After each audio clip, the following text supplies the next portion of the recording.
오늘은 로마서 28번째 시간 장차 나타날 영광이라는 제목으로 말씀을 함께 보도록 하겠습니다. 장차 나타날 영광, 로마서 8장 18절에서 25절까지 말씀입니다. 다 같이 한 목소리로 18절부터 봉독하겠습니다. 시작. 생각건대 현재의 고난은 장차 우리에게 나타날 영광과 좋게 비교할 수 없도다. 피조물에 고대하는 바는 하나님의 아들들에 나타나는 것이니 피조물이 허무한데 굴복하는 것은 자기 뜻이 아니요 오직 굴복해 하시는 이로 말미암음이라. 그 바라는 것은 피조물도 썩어짐의 종로를 한 데서 해방되어 하나님의 자녀들의 영광의 자유에 이르는 것이니라. 피조물이 다 이제까지 함께 탄식하며 함께 고통하는 것을 우리가 아나니 이뿐 아니라 또한 우리 곧 성령의 처음 익은 열매를 받은 우리까지도 속으로 탄식하여 양자될 것 곧 우리 몸의 구속을 기다리느니라. 우리가 소망으로 구원을 얻었음에 보이는 소망이 소망이 아니니 보는 것을 누가 바라리요. 만일 우리가 보지 못하는 것을 바라면 참음으로 기다릴지니라. 아멘.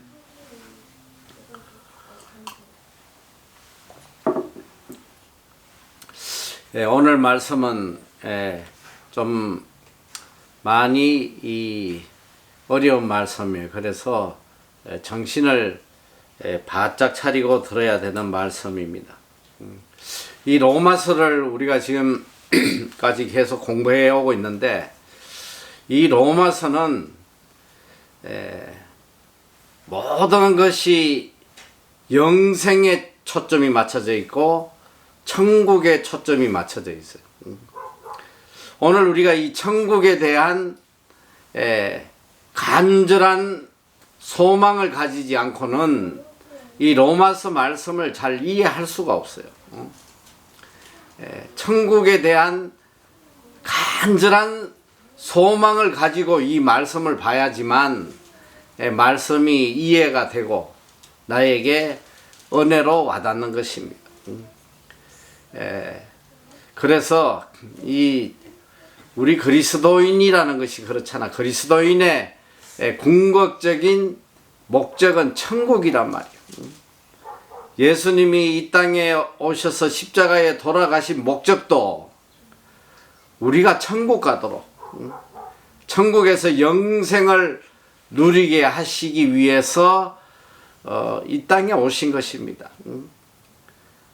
이 땅의 세상의 허접한 문제들을 해결하기 위해서 주님이 이 땅에 오신 게 아니란 말이에요. 내 가난을 해결해서 부유하게 해주시고 내 병을 고쳐서 건강하게 해주시고 나의 이 무능함을 유능하게 만들어 주시고 낮은 나를 높은 자로 만들어 주시고 이런 목적 때문에 주님이 이 땅에 오신 게 아니란 말이에요. 물론 우리가 예수님을 믿다 보면 세상의 문제도 다 해결받아요. 세상의 문제를 해결받는데 그 문제는 이 세상의 문제 해결이 목적이 아니라는 거야. 우리가 천국을 향해 가는 데 있어서 해결되어야 될 세상의 문제들을 주님이 해결해 주시는 것이지 세상을 위해서 세상의 문제를 해결해 주시는 분이 아니라는 거예요. 자네가 정말 하나님께 영광을 돌리고 내가 선한 일을 하고 주의 일을 하는데 물질이 필요하면 그 목적을 위해서 주님께서 물질도 주시고 또 건강이 필요하면 건강도 주시고 하시는 거지. 이 땅의 삶의 쾌락을 위해서 내 문제를 해결해 주시는 분이 예수님이 아니라는 거예요. 주님은 우리의 수호천사가 아니에요. 주님이 우리에게 역사하시는 모든 것은 우리가 이 땅에서 천국에 합당한 자로 만들어 갈 수 있도록 또 하나님의 자녀로서 합당한 자로, 합당한 자녀로서 하늘나라에서 영원히 복된 자로 누릴 수 있도록 그렇게 만들어 주시는 분이 주님이세요. 그래서 주님의 모든 가르침은 궁극적으로 영생에 있고 천국에 있단 말이에요. 성경 전체가 다 그걸 가르치지만 이제 특별히 로마서에는 이 영생과 또 구원에 대해서 또 천국에 대해서 굉장히 심도 있게 깊이 우리에게 가르치고 있습니다. 우리가 인생을 살아가는 데 있어서 어떤 사람이 성공적인 삶을 산 사람이라고 할 수 있겠어요. 자, 이 영생을 떠나고 일단 세상 일반 사람들 삶 속에 야, 저 사람 그래도 인생을 참 잘 살았다. 이런 사람이 어떤 사람일까? 참 인생을 그래도 잘 살다 가는구나. 적어도 이런 소리를 듣는 사람은 인생을 마지막을 해피 엔딩으로 끝내는 사람이에요. 젊었을 때는 그래도 죽도록 고생하고 뭐 어려움을 많이 겪어도 이제 노후의 삶이 아주 모든 사람이 부러워하는 그런 삶이라면, 자, 이제 세상적인 관점에서 보면 그래도 노후에 건강하고 또 부유하고 이렇게 해서 남부럽지 않게 끝을 맺는다면, 세상 사람들이 저 사람은 그래도 해피 엔딩으로 인생을 아주 멋있게 그래도 살다 가는구나, 이런 소리들을 한단 말이지. 그런데 반대로 인생을 비참하게 끝맺는 사람들은 누구냐면 이 반대로 생각하면 돼요. 젊었을 때는 정말 화려했어. 모든 사람이 부러워하는 좋은 학벌도 가지고 재력도 가지고 또 권세도 가지고 뭐 장관도 하고 국회의원도 하고 대기업에 뭐 그냥 회장도 하고 뭐 모든 사람이 이제 부러워하는 그런 삶을 살았을지라도 이제 말년에 이게 쫄딱 망해가지고 노숙자 생활이나 하고 말이지, 빌어먹고 이런 삶을 산다면 그 과거의 화려함이 무슨 의미가 있냐 이 소리. 누가 그 인생을 저 사람 참 인생을 아름답게 멋있게 살았구나 이런 말을 하는 사람이 어디 있겠어. 오히려 저 사람 참 비참하게 인생이 끝났네. 응? 젊을 때는 잘 나가더니 저 노후가 왜 저렇게 비참하냐, 이러지 않겠어요. 오늘 우리 그리스도인의 삶이라는 것은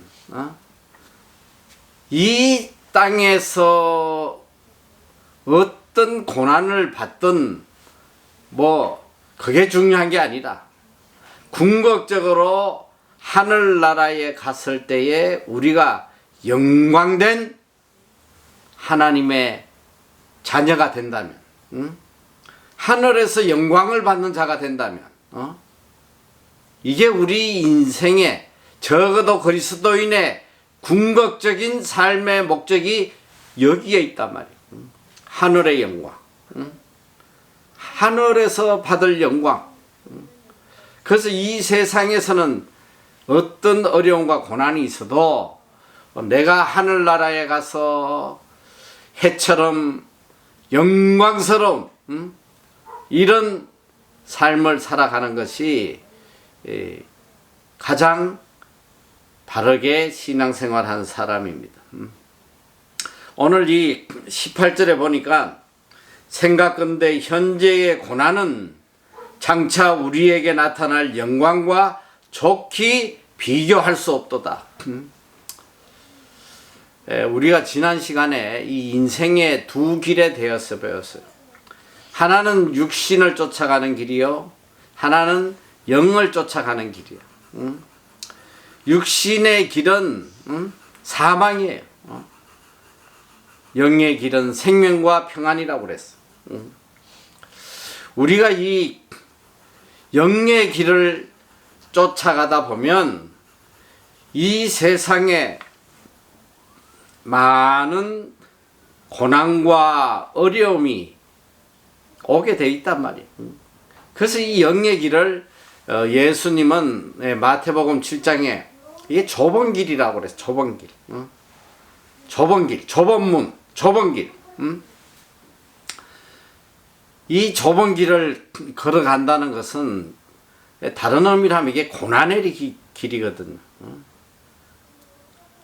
좁은 길, 길만 보고 가야 돼. 뭐 잠시 딴 데 눈 돌리면 그냥 길에서 떨어져서 죽을 수도 있단 말이에요. 그러니까 이 좁은 길을 가려면 오직 그 길만 바라보고 한 발 한 발 어느 곳도 마음을 뺏길 수 없는 거예요. 그래서 사실 이게 고난의 길이거든. 쉬운 길이 아니에요. 그래서 비록 예수를 믿는다 하지만 이 좁은 길을 가는 사람은 극히 드물고 이 넓은 길로 가는 이런 그리스도인이 너무 많다는 거 아니에요. 주님은 그걸 지적하는 거예요.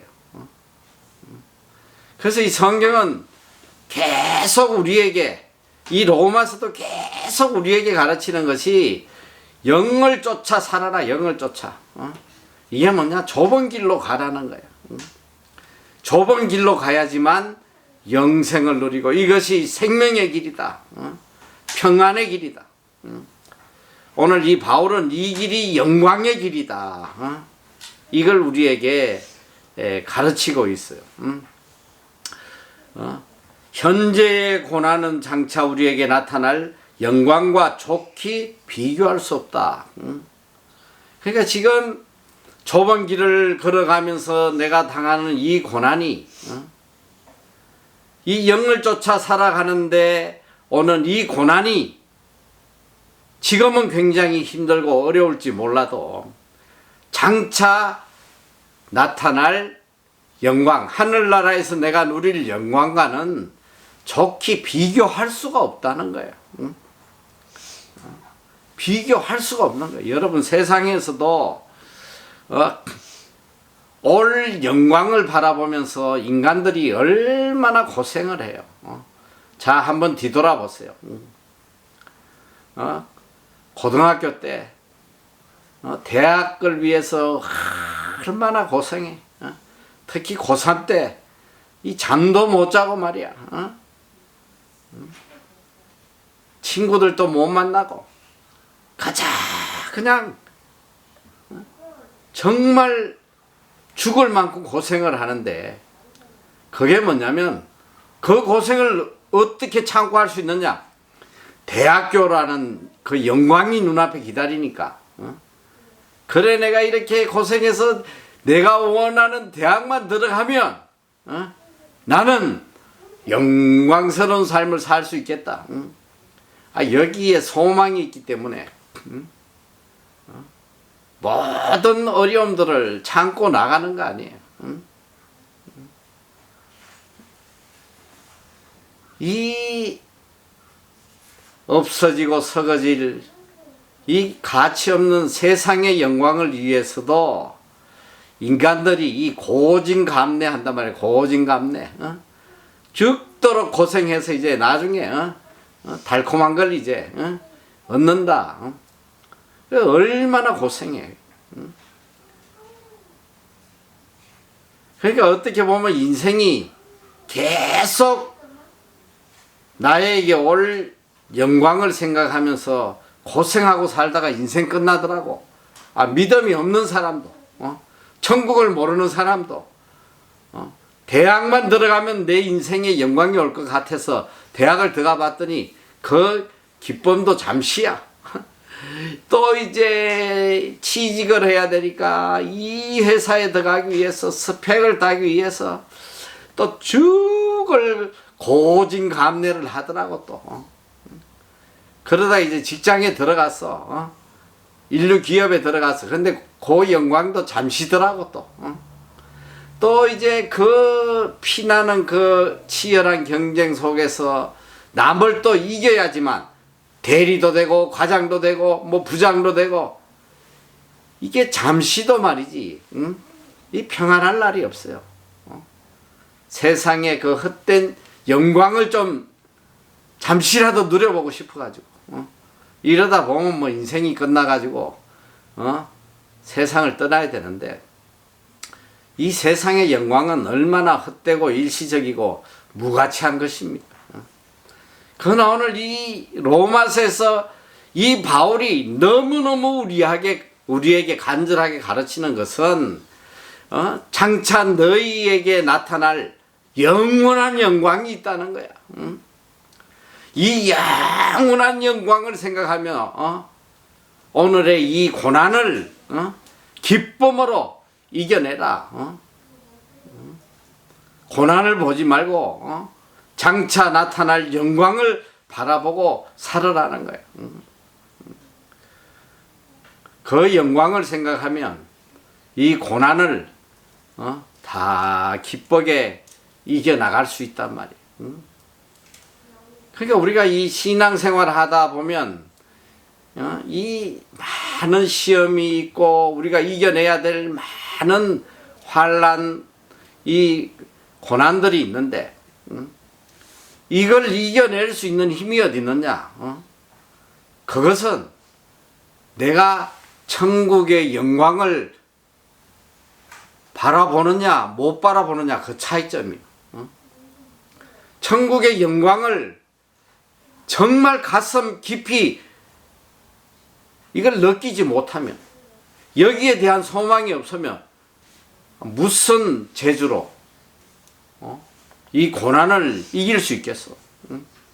절대 못 이기는 거예요. 이길 수가 없어.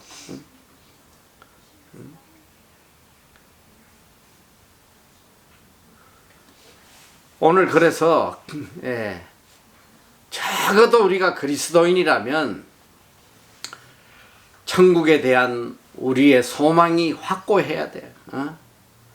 이 천국에 대한 소망이 확고하지 않고는 절대로 온전한 신앙을 가질 수도 없고 지킬 수도 없는 거예요.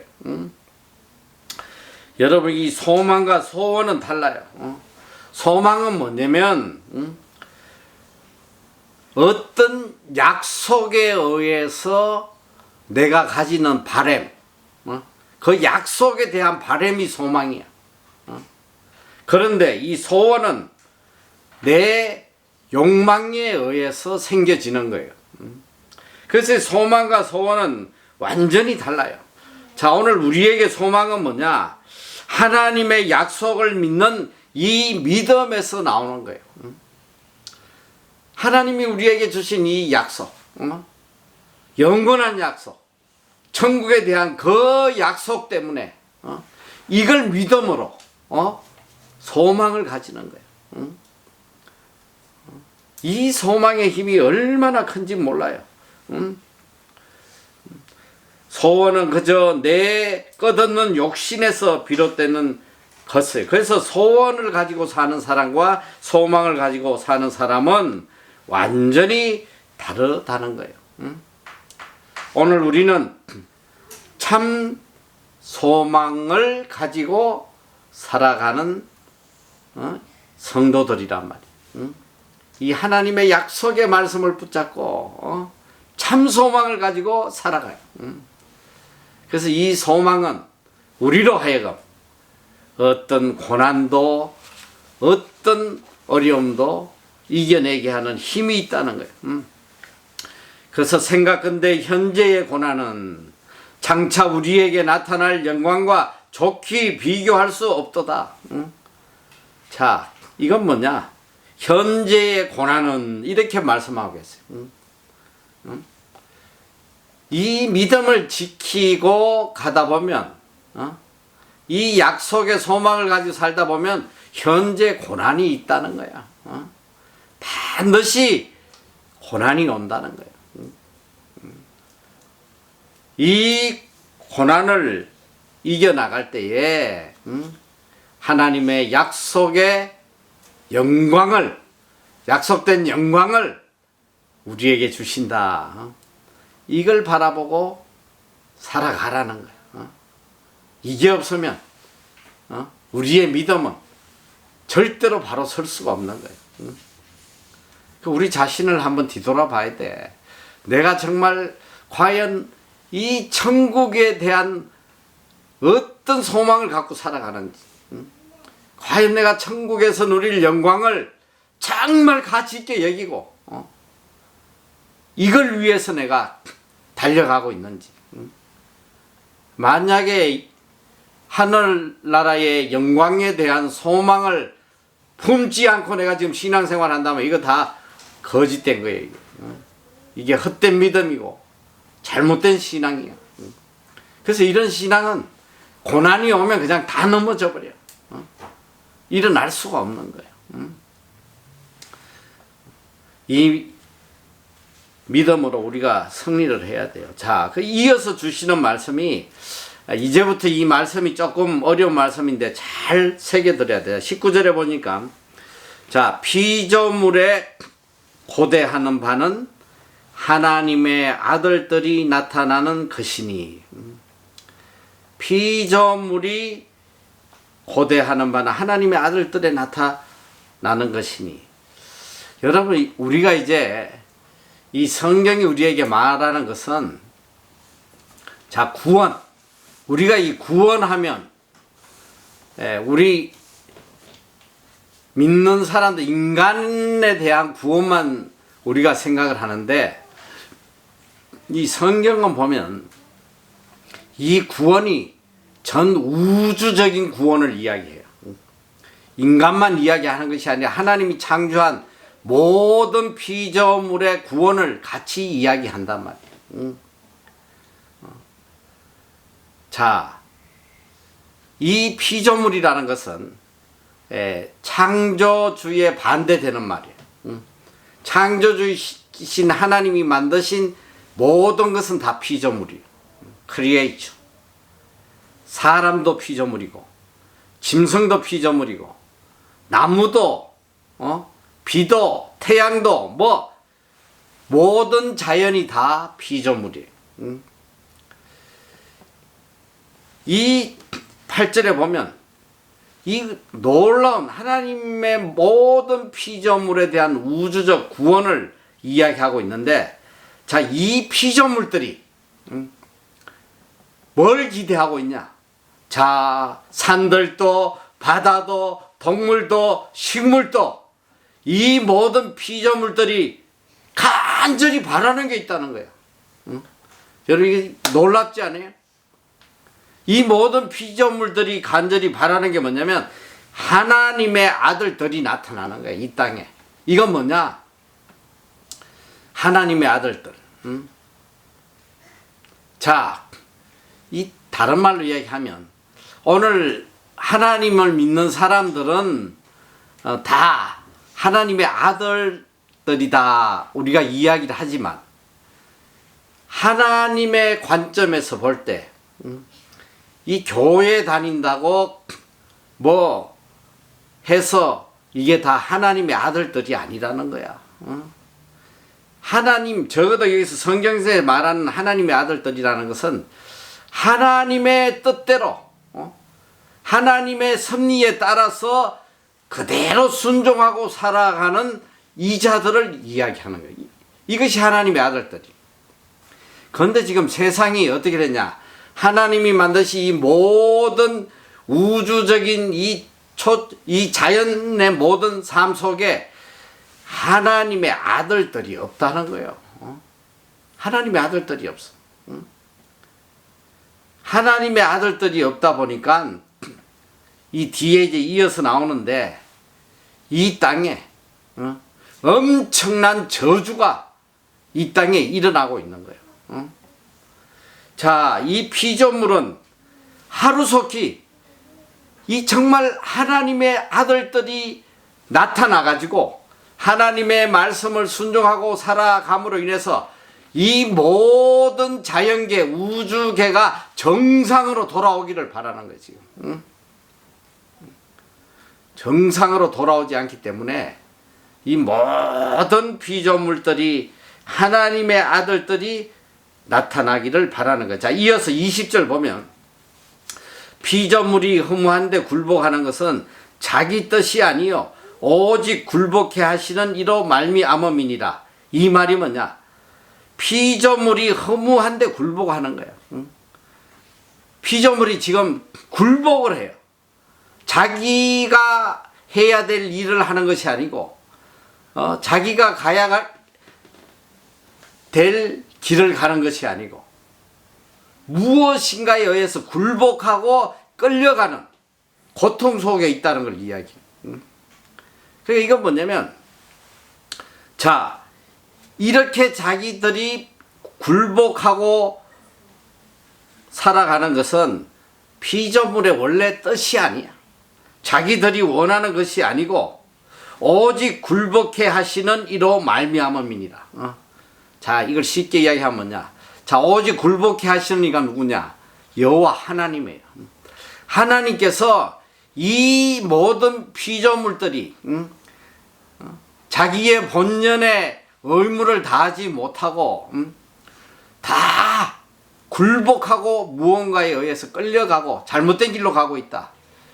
이게 뭐냐면 인간들이, 이 하나님의 아들들이 하나님의 뜻에 대항하고 하나님의 길을 가지 않고 하나님에게 버림을 받았기 때문에 이 모든 인간에게 온 저주가 이 자연계에도 동일하게 임했다는 거예요. 자, 그 예를 하나 들면 뭐냐?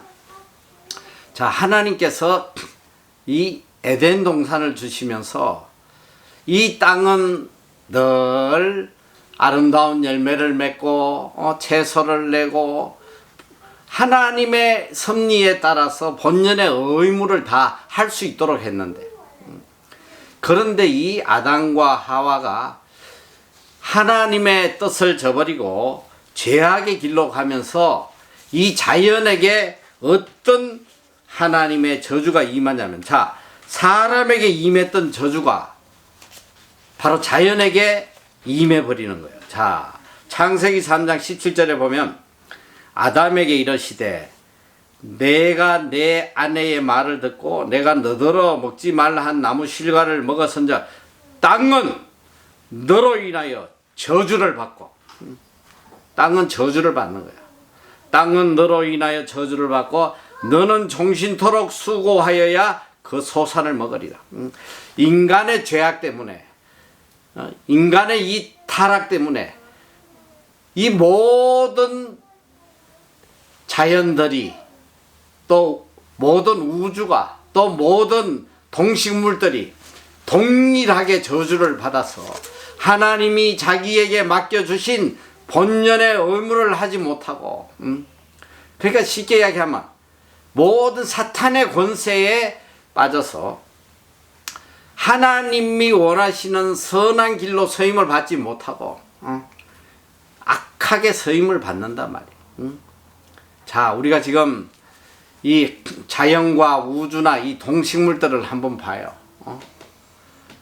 이들이 과연 제대로 인간들에게 선을 베풀고 인간을 위해서 유익하게 지금 서이고 있는지 봐. 비라는 건 뭐냐? 비는 때를 따라서 식물이 자라도록 알맞게 내려주는 거예요. 이른 비, 늦은 비, 때에 맞춰가지고. 하나님은 이 목적으로 비를 내리시는데, 이 비가 본연의 이 의무를 벗어나서 인간을 징계하고 인간에게 피해를 주고 하는데 서인단 말이에요. 홍수 한 번씩 오면 어떻게 되노? 다 쓸어버리잖아. 다 쓸어버린단 말이야. 모든 자연들도 자기의 뜻대로 하나님이 주신 의무대로 움직이지 않고 허무한데 굴복해가지고 인간들에게 저주를 해대. 지금 쓰임을 받고 있다는 거예요. 자, 원래 그러면 이 자연의 원래 모습, 피조물의 원래 모습은 어땠느냐? 성경에 보니까 이사야 11장 6절에서 9절. 자, 11장 6절에서 9절 제가 읽어보는데, 자, 이게 하나님의 구원의 날이 이럴 때에 이런 인간들이 다 회개하고 하나님께 돌아와서 하나님의 구원의 날이 이럴 때에 일어날 이 자연계의 모습을 이야기하는 거예요. 자, 이사야 11장 6절에서 9절. 그때에 이리가 어린 양과 함께 거하며 표범이 어린 염소와 함께 누우며 송아지와 어린 사자와 살찐 짐승이 함께 있어 어린아이에게 끌리어 암소와 곰이 함께 먹으며 그것들의 새끼가 함께 엎드리며 사자가 소처럼 풀을 먹을 것이며 젖먹는 아이가 독사의 구멍에서 장난하며 젖된 어린아이가 독사의 굴에 손을 넣을 것이라. 나의 거룩한 삶 모든 곳에서 해됨도 없고 상함도 없을 것이니 이는 물이 바다를 덮은같이 여호와를 아는 지식이 세상에 충만할 것이다. 이 인간들이 하나님 앞에 하나님의 아들로서 본연의 모습으로 돌아올 때에 이 모든 자연세계는 모든 피조물들은 하나가 되어서 서로에게 유익을 주고 하나님께 영광을 돌리는 이런 현상이 난단 말이에요. 인간이 하나님을 대적하고 하나님의 이 본연의 의무를 저버리고 살아갈 때에 인간들에게 일어나는 이 엄청난 재앙을 지금 이 피조물의 모습을 통해서 이야기하는 것. 자, 피조물이 허무한데 굴복하는 것은 자기 뜻이 아니요 오직 굴복해 하시는 이로 말미암음이라. 그 바라는 것은 피조물도 썩어짐의 종로로 한 데서 해방되어 하나님의 자녀들의 영광의 자유에 이르는 것이니라. 이 피조물도 이 썩어짐의 종로로 타는 이 없어지고 썩어지고 사라질 이 헛된 세상의 것들, 이 악한 목적으로 쓰임 받는 것을 이 피조물들도 다 싫어한다는 거예요. 이 피조물이 고대하는 바는 뭐냐? 하나님의 자녀들이 누릴 영광, 영광의 자유를 누리는 거, 이걸 학수고대하는 거예요. 여러분, 우리 인간이 하나님께 구원받는 이 최종 마지막 구원의 단계에서 이 세상이 다 함께 구원을 받는단 말이에요. 모든 것이 다 하나님의 뜻대로 이게 정상으로 돌아오는 거예요. 인간이 하나님을 대적하고 하나님에게 악을 행함으로 이 모든 피조물들도 저주를 받아서 자기 본연의 의무를 하지 못하고 썩어짐의 종로로 타고 악한 곳에 서임을 받는다. 자, 한번 이 역사를 보잔 말이에요. 지금 이 하나님을 대적하는 나라들, 우상을 섬기고 부처들을 믿고 모든 우상을 섬기고 이런 나라에 한번 전 세계적으로 지금 보란 말이에요. 이런 나라에는 다 기근이 떠나지 않은 기근이 굶어 죽어 다 굶어 죽고 맨날 지진 일어나고 맨날 태풍 오고 맨날 쓰나미 오고 말이지. 모든 이 피조물들이 자기의 본연의 뜻이 아니라 허무한데 굴복해서 썩어짐의 종로도 돼. 인간을 통해 내려온 저주를 인간에게 갚아주는 거예요.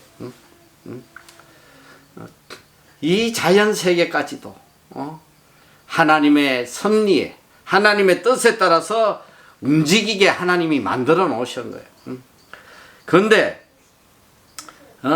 놀라운 건 뭐냐? 여기 보니까 22절에 피조물이 다 이제까지 함께 탄식하며 함께 고통하는 것을 우리가 아나니. 이야, 이 피조물이 지금까지 함께 탄식한다는 거야. 탄식하고 함께 고통을 같이 받고 있는 거예요. 피조물이 무엇 때문에 탄식하냐? 하나님의 아들들이 영광의 자유에 이르도록 하나님의 아들들이 하나님의 뜻대로 살아서 하나님의 아들들의 지위를 회복하고 하나님이 주시는 영광의 자유를 이룰 때까지 그들도 이 모든 자연이 함께 탄식하고 함께 고통하고 있다는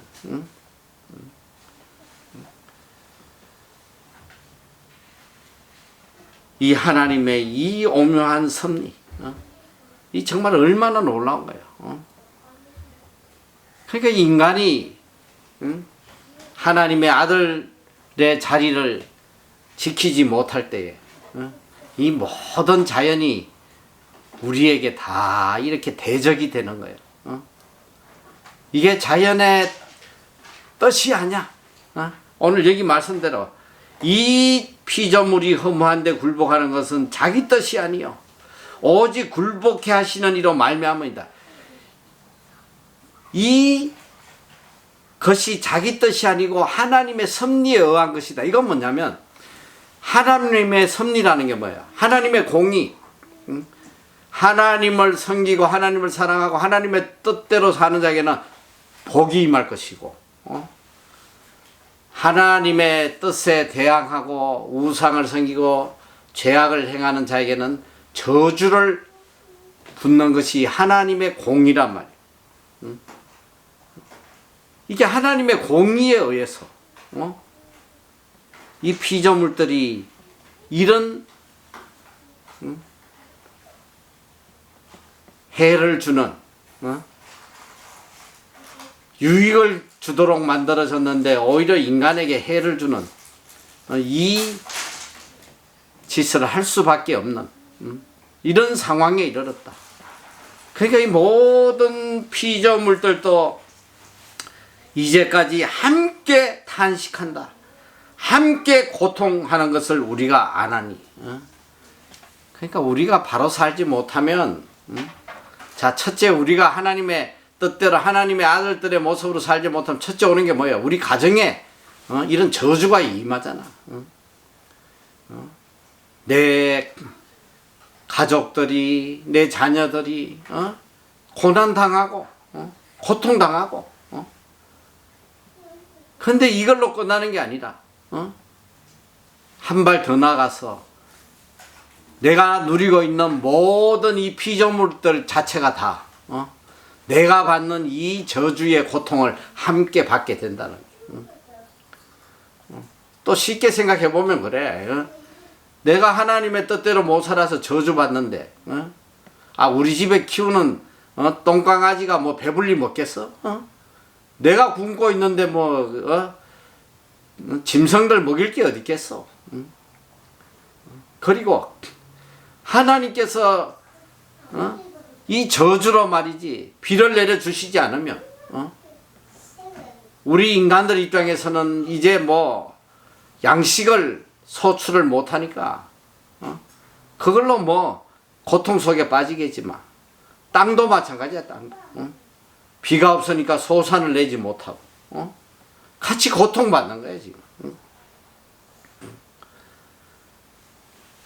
오늘 이 로마서는 우리에게 전 우주적인 구원, 참 이 자연적인 구원을 우리에게 이야기를 하는 거예요. 우리가 하나님의 뜻대로 살 때는 하나님의 아들로 살 때는 모든 하나님이 만든 피조물들이 우리에게 유익이 되고 함께 구원을 이루어가는 동력자가 되지만 오늘 우리가 하나님의 아들의 자리를 차버리고 이 사탄의 권세 아래 살아가면 바로 육신의 길을 쫓아 살아가면 이 피조물들도 같이 다 저주 아래서 함께 고난당하며 그런데 이 피조물이 탄식하는 거예요. 제발 하나님의 아들로 좀 나타나봐. 너희들 제발 좀 하나님의 아들이 돼봐. 그 19절에 피조물에 고대하는 바는 하나님의 아들들이 나타나는 것이니 제발 좀 우리의 간절한 바람은 너희 인간들이 빨리 하나님의 아들로서 아들의 모습으로 좀 살아가 달라는 거야. 그래야지만 우리 자연도 모든 피조물도 본연의 의무를 하고 세상에 유익을 주고 우리가 살아간다. 자, 잠시 한번 우리가 지금 일어나는 시대의 현상을 뒤돌아보면 여러분 이 피조물들이 허무한데 굴복해서 서거짐의 종로로 타면서 인간들에게 저주를 퍼붓고 있잖아 지금. 요새 한번 보세요.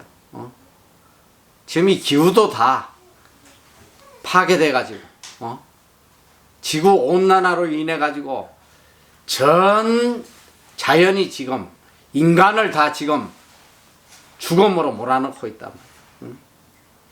한 번도 일어나지 않았던 자연 현상들이 전 세계에 지금 일어나고 있는 거야. 이집까지 수천 년 내려오면서 한 번도 겪어보지 못했던 현상들이 쉽게 이야기하면 막 이런 거야. 초여름에 그냥 폭설이 내려가지고 그냥 모든 농작물을 다 얼어 죽게 만들어버리고 홍수철이 아닌데 우기가 아닌데 건기에 갑자기 그냥 홍수가 와가지고 다 쓸어버리고 지금 뭐 상상도 못하는 이 자연의 이상현상이 전 세계에 지금 다 일어나고 있는 거예요. 이제는 막 기후도 바뀌어버려. 여름이 겨울 되고 뭐 겨울에 여름이 나타났다가 뭐 그리고 지금 이 코로나 한번 보세요. 코로나 바이러스 이 바이러스들이 인간을 그냥 다 죽이고 있잖아 지금. 이 바이러스도 피조물이란 말이야. 피조물. 이것이 인간에게 유익이 되고 도움이 돼야 되는데 다 파괴하고. 그런데 중요한 건 뭐냐? 바로 이 피조물이 이제까지 함께 탄식하며 함께 고통하는 것을 우리가 안다. 이 피조물들도 함께 고통하며 탄식한다는 거예요. 23절에 보니까 이뿐 아니라 또한 우리 곧 성령의 처음 익은 열매를 받은 우리까지도 속으로 탄식하여 양자될 것 곧 우리 몸의 구속을 기다리느니라. 자, 또한 우리 곧 성령의 처음 익은 열매 이게 뭐냐? 바로 예수 그리스도예요. 이 예수 그리스도를 받은 우리까지도 속으로 탄식하여 양자될 것 곧 우리 몸의 구속을 기다린다. 자, 우리가 지난 시간에도 우리가 하나님의 양자 되었다고 그랬잖아요. 예수 그리스도를 믿음으로 보혈의 은혜로 우리가 다 하나님의 양자로 인침을 받는 것인데 오늘 우리가 믿고 양자로 인침을 받은 자들이 이 진정한 양자가 되는 것이 뭐냐? 바로 이 예수님의 이 재림의 날 이때에 우리가 하나님의 온전한 양자가 되는 것인데 그때는 우리의 영뿐 아니라 우리의 몸의 구속을 기다린다. 이게 뭐냐? 몸의 구원을 기다린다는 것이거든. 우리의 몸은 지금 우리가 비록 예수를 믿고 중생이 돼도 우리의 영이 살아나도 이 몸은 썩을 몸이야. 없어질 몸이야. 흙으로 돌아갈 몸이야. 그러나 이 궁극적인 이 구원의 완성은 완전한 구원은 뭐냐면 우리의 영이 양자로 인침을 받을 뿐 아니라 우리의 몸도 새로운 몸으로 영원히 살아가는 새 몸으로 부활하는 거예요. 부활 후에 입을 새 몸. 이걸 우리가 간절히 기다린다는 거예요.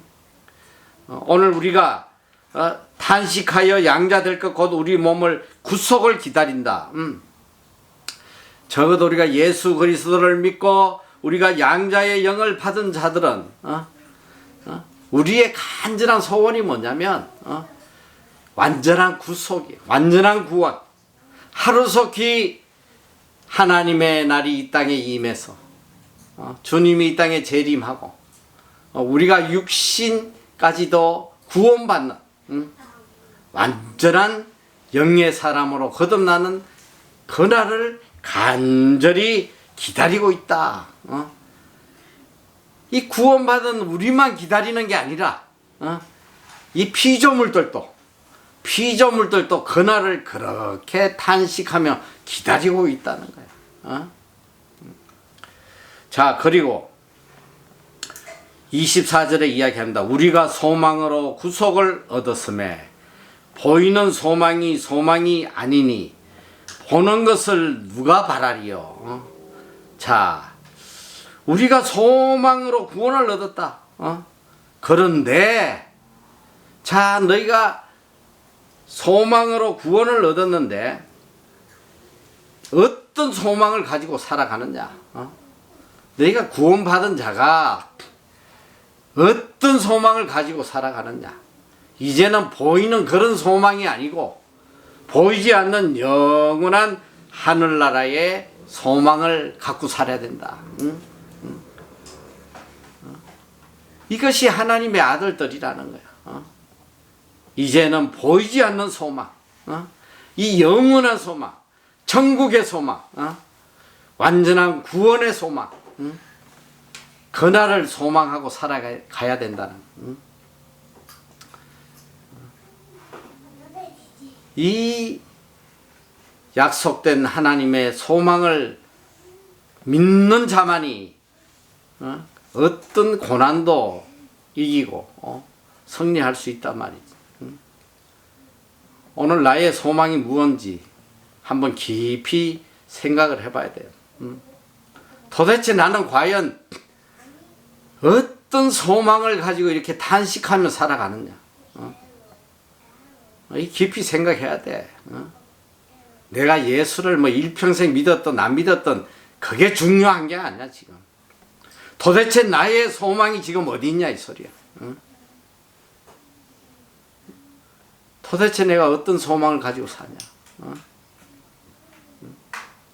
세상에 헛된 것에 소망을 갖고 산다면 이것은 온전히 구원을 입은 하나님의 아들들이 아니라는 거. 하나님 자녀가 아니에요. 교회는 열심히 다니는데 가자 이 땅의 소망으로 가득 차가지고 살아간다면 이건 나만 죽는 게 아니라 그냥 온 피조물을 다 죽이는 이런 저주의 통로가 돼서 살아간다는 거예요. 오늘 우리는 이 말씀을 깊이 깨달아야 돼요. 보이는 소망은 소망이 아니니 보는 것을 누가 바라리요. 이 소망으로 구원받은 자들이 보이는 것에 소망을 가진다면 이게 무슨 구원받은 자냐 지금 이 소리야. 아니라는 거야. 오늘 우리는 오직 하늘나라의 소망 가져야 돼. 온전한 구속의 날, 영뿐 아니라 몸의 구속이 이루어지는 그 영광의 날에 소망을 두고 살아야 돼요. 그리고 25절에 결론적으로 말합니다. 만일 우리가 보지 못하는 것을 바라면 참음으로 기다릴지니라. 참음으로 기다리라는 거야. 우리가 비록 보이지 않는 소망이긴 하지만 하나님의 이 약속의 소망, 천국의 소망을 가졌다면 기다리라는 거야. 참음으로 기다려. 어떤 고난이 오고 어떤 어려움이 오더라도 참고 기다리라는 거야. 그러면 반드시 영광의 날이 임할 것이다. 18절 생각건대 현재의 고난은 장차 우리에게 나타날 영광과 좋게 비교할 수 없도다. 비교할 수 없는 이 어마어마한 이 영광의 날을 생각하면서 참고 기다리라는 거예요. 참고. 그리고 소망을 가지고 이 약속의 소망을 가지고 참고 기다리며 그 영광의 날, 그날을 생각하며 오늘을 승리하며 살아가라는 거예요. 여러분, 이게 오늘 본문이 우리에게 들려주시는 메시지예요. 너무 귀한 말씀이야. 한 치 앞도 내다볼 수 없는 이 상황을 살아가는 우리에게 너무나 귀한 메시지야. 이 허무한 것에 굴복하지 말고 이 세상의 것에 내가 굴복하지 말고 정말 하나님이 주신 이 약속, 영광의 약속, 이거 하나 붙잡고 어떤 상황에서도 참고 기다리며 소망 중에 기뻐하며 그날을 바라보고 승리하며 살아가야 돼. 이것이 참 하나님의 아들들이에요. 이 믿음으로 승리하는 여러분 다 되시기를 축원합니다. 기도하겠습니다. 사랑의 하나님, 감사합니다.